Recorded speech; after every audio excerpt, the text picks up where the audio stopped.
In court papers, Agesa Children's Home in Kibra Slum argues that more than 300 children risk being left homeless and more than 3,000 others risk dropping out of school if the court does not grant an injunction to stop the planned demolition of the school and the children's home.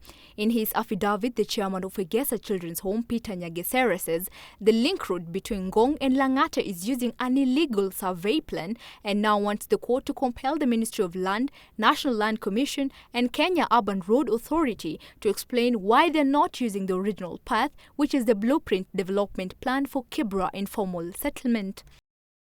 Do you remember Linda Okello, a policewoman who made headlines over what was seen as provocative dressing? She is back, this time in the corridors of justice, suing her boss, the Inspector General of Police, for alleged demotion. Through her lawyers Tom Ojenda, Linda wants the court to compel the IG and his deputy to reinstate her to the rank of police corporal that was taken away following allegation of corruption. The disciplinary action came after she was arrested on 14th of January while on duty along Kiambu Rural Road and was charged with corruption after she was found with a 1,000 note in her pocket that her seniors claim she could not account for.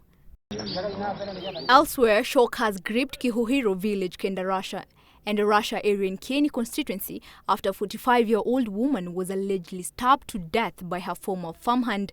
Beatrice Wairimu, wife of a former area chief, was attacked and stabbed to death in the wee hours of the morning by the suspected assailant identified as Dixon Mutua, who is said to have worked at their homestead for 1.5 years before being fired on 20th December last year.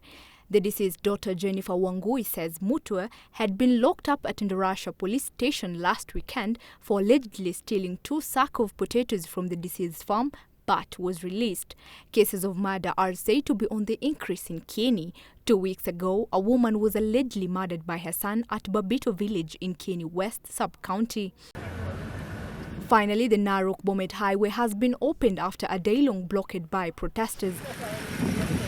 Pastoralists and residents of Ololulunga had barricaded the road for the whole day after a vehicle knocked and killed more than 15 sheep. Police lobbed tear gas canisters to disperse the crowd who had paralyzed transportation along the road.